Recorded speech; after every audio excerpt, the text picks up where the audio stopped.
One home win in 7, no back-to-back wins since September. This was the nightmare before Christmas. Norwich City have been beaten here today by Blackburn Rovers 2-0 at Carrow Road, and a toxic Carrow Road for large parts of it. We had chants about Dean Smith and the fans' desire for him to be replaced, their thoughts on his style of football. And on the pitch, we had a Norwich City performance which wasn't really that much of a different animal, and that is where the problems lie. This feels like a football club that is broken, certainly in terms of relationships between the fans and the players and the management and those at the top of the football club. There's a rudderless feeling to it at this moment in time, and that is because Norwich City are now 7 points behind Sheffield United in second, who play Luton on Monday, I think, or they definitely play, maybe not Luton, but they play on Monday evening. And Blackburn, who they played today, have now moved 4 points above them in the table. They currently sit in fifth. The teams below them, outside of the playoff places, are 1 point behind them. And it feels like there's a downward momentum that is surrounding and embracing and engulfing this club at a rapid rate. And yet that doesn't really feel like anyone that's trying to stop it or trying to throw things in the way to stop what is happening from happening. And the way it is unfolding is, sadly, probably a little bit predictable for those who've watched Norwich City regularly this season, and exactly why I said what I said last week in terms of their 1-0 win at Swansea, because they haven't moved forward, they haven't taken a step forward. There wasn't radical differences in terms of what they tried to do today. They've lost the game at home against a team who scored after 4 minutes and then were happy to defend and pick them off on the counter. They were passive, they were stodgy, they were stagnant. They lacked creativity. They didn't really look like they knew how to break down a low block beyond Josh Sargent's header very, very late on. They didn't really construct what I would define as a clear-cut key opportunity. And you've got a team that makes mistakes and is not really taking the game to people, and I know, because I've just listened to what Dean Smith has said, he will point to the amount of possession that Norwich had. That's fine, but that was always going to be the case when they conceded after 4 minutes, just as it was last weekend. You cannot say from one weekend that what Norwich City did last week was defensively resilient, really sound and compact and excellent, and then what Blackburn did today and say Norwich City were dominant, because they weren't. They had a lot of the ball, but that's because Blackburn allowed them to, and the game state dictated that was going to be the case. In reality, Norwich City, I feel, could have played until Monday, to use that phrase, and wouldn't have scored in this football match. And people can point to narratives, they can point to supporters, they can point to frustrations, to disconnects, to whatever they like. But ultimately, the product on the pitch at this moment in the time is not good enough. It is not good enough. There's a disparity between what we're seeing in terms of the quality of players that Norwich City have on paper to performances that they're producing on the pitch. They're inconsistent. They lack really good patterns of play. They again, when they're chasing a game, it feels like they're just throwing attacking players onto the pitch in hope that it might spark something. They lack quality in attacking areas. They lack an ability to know what to do against teams who come here and sit back. They're not very good when they're behind. They're not particularly great when they're level, and all it took really for Blackburn today was them to match Norwich in midfield, go man for man, and say, go on then, play out from the back, break the press, see if you can play through us. Norwich City weren't able to do that. They didn't have the players on the pitch capable to do that, and I was so surprised that Dean Smith named an unchanged team here today, because you look at what they really struggled with last weekend, it was offensive productivity. They did not have a shot after 39 minutes. You look at what they did today, they lack creativity. Gabriel Sara, he's a player that wants to be on the end of things. Josh Sargent's not a creative presence, although did have a very good game today. Timo Pukki isn't that. Kenny McLean isn't that. Isaac Hayden isn't that.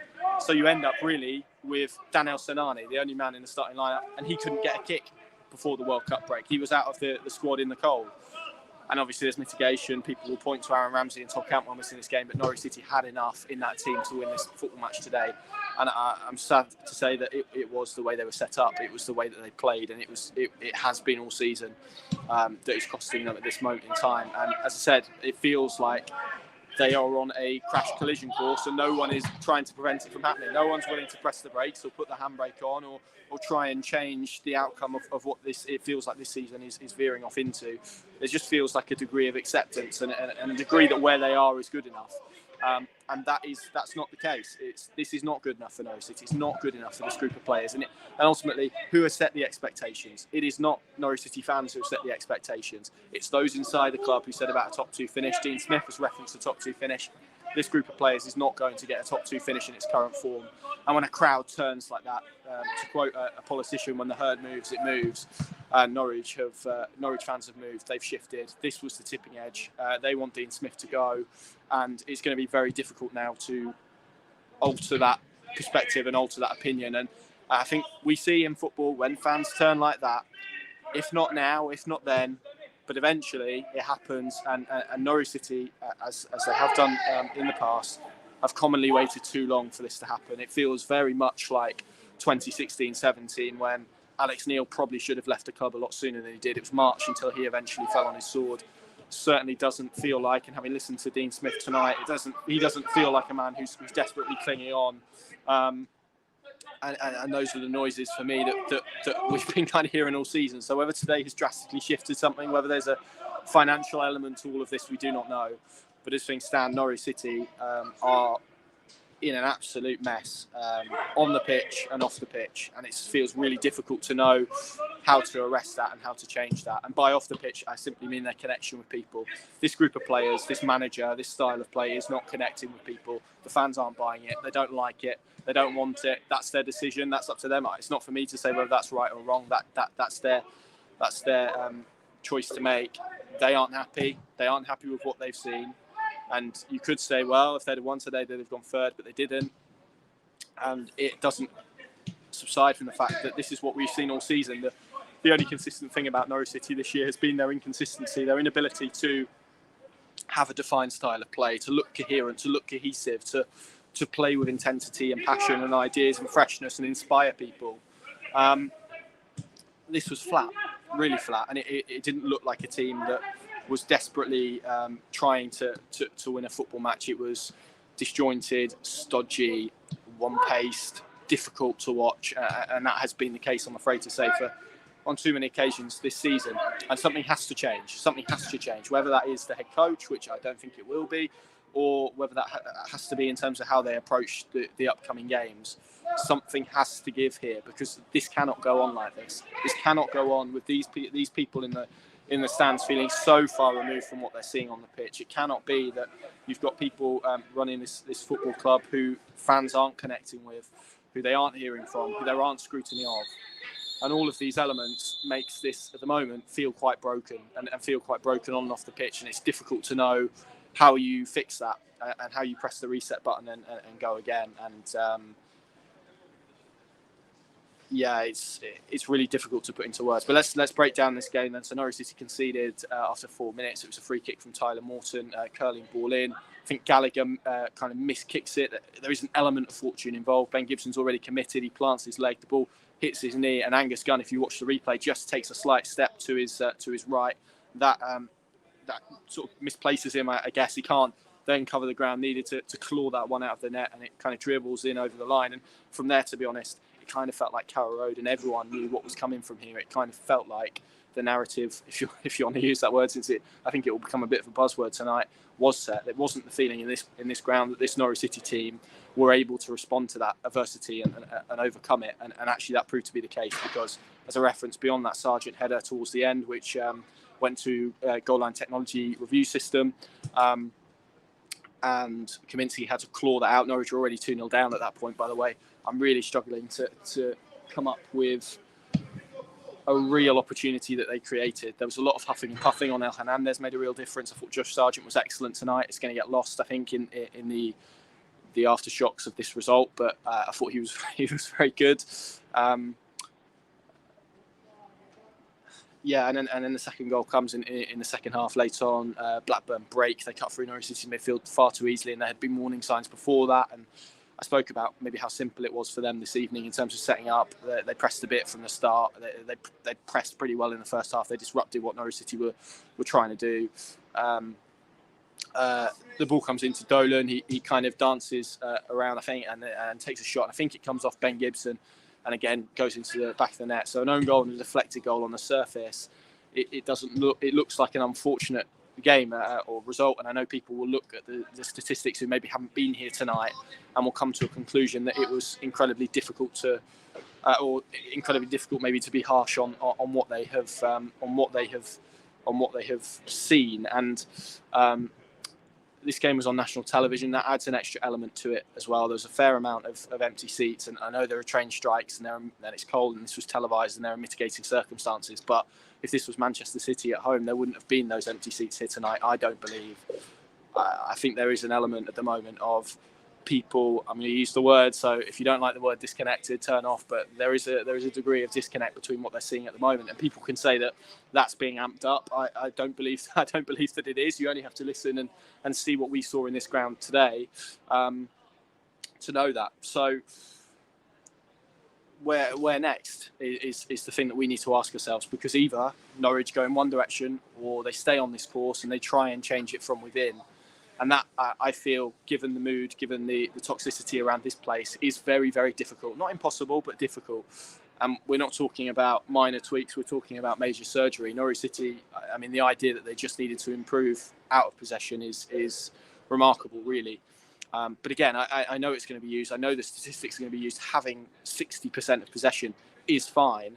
But you have to do something with it. People will point to Norwich City having 17 shots on target. I think they had 3 or 4 on target. It's not good enough. It was ponderous. It was stagnant, particularly for the first half. Second half, I thought they were a bit better. They penned them in a little bit more.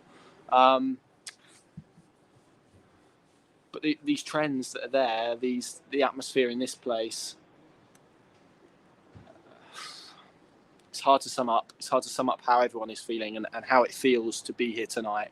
Apart from the fact that I think there must be a realisation from people that something has to give and something has to change, and people will come to various conclusions. The fans think that should be the head coach. I don't think it will be the head coach. So Norwich City have to change it from within. They have to tweak, they have to train, they have to work, they have to go again. They've got 9 days between now and Luton. That's an away game on Boxing Day. And again, you feel that anything other than a victory and a really convincing performance will not be enough to shift the dial, and will not be enough to shift the dial to such an extent that when we return here for Reading later this month on the 30th, 29th, 30th, that we're going to get the same again. And the players struggle to play in these conditions, and rightly so, and I'm not blaming the supporters for that. I think there will be blame for the supporters. I'm not going to do that. Supporters are entitled to voice their opinion. It's been bubbling under for a while. Am I surprised it's come to a head tonight? Not really. But as a general rule of thumb, managers, when they undergo what Dean Smith underwent today, do not survive for very long. If you want to talk about narratives, it's up to him now to change the narratives. He's had this group now in this season for 23 games. We're at the halfway point. Norwich are a significant amount of points worse off than they were at this point 2 years ago when they won the title. This is not a group that looks like it's capable of getting automatic promotion in its current guise. And I've got to be honest, it feels like a club that is losing its grip on the playoffs as well in its current guise, particularly with its home form. To not have won one game in 7 here at Carrow Road with this squad in this division, that's not good enough. It's not good enough. And 3 points from 21, not good enough. Not good enough by any stretch. They're 12 points behind Burnley. They're 7 points behind the top 2. They're 4 points off Blackburn, who came here tonight. It's damning. It's damning. This was a group of players that the bar was set to finish inside the top 2. Increasingly, and I think tonight probably cemented the fact that unless something really amazing happens in the second half of the season, it feels very difficult to know where that's going to come from. This was a difficult night for everybody, namely Dean Smith at Carrow Road, certainly for the fans, plenty of whom either had left by the time the full-time whistle rang out or were staying to make their voice heard. There was got a picture of a little altercation in and around the director's box with the majority shareholders. We've seen this before. We'll see it again. Football produces these moments. It's never nice. It's never nice for anybody. But it's the way they go. And sometimes it's the only way that fans can voice their opinions and make it heard. Whether people want to listen or not is now up to them. But it's hard to, park everything else. The club needs to park or needs to address and fix the relationship it has with its supporters at the moment, because it's nearly non-existent. There's no connection, there's no buy-in, there's no agreement on anything in terms of the way the club is going at the moment, and that needs to be fixed. And people can listen to that, or they can put the fingers in the ears and they can point the blame in different directions. That's entirely up to them. There we go. That's probably a sign for me to depart. Loud noise over the Norwich City PA system. I'll talk over it and hope that you can hear me, but I don't think you can. There we go. There we go, Ted Seater, if you're here, make yourself known to the nearest studio. That's the perils of live broadcasting for you, so there you go. Thank you very much for watching. Of course, Pinken.com and the Pinken Plus app is the place to go for all our analysis and reaction. Just on our YouTube channel, just gone up right now, is Paddy's post-match chat with Dean Smith. That is a must-watch. I haven't watched it yet, but having listened to what he told Radio Norfolk's Chris Gorham, I already know that's going to be interesting, and having seen some of the tweets and the quotes that have come out from that press conference as well. Obviously, we'll keep you up to date with anything, should anything arise. But if not, this will be the last video verdict until Christmas. So have a very good one. Wishing you and your family a very, very, very Merry Christmas. Maybe a time for forgetting about football for a little while. Thank you very much for watching. We'll see you again.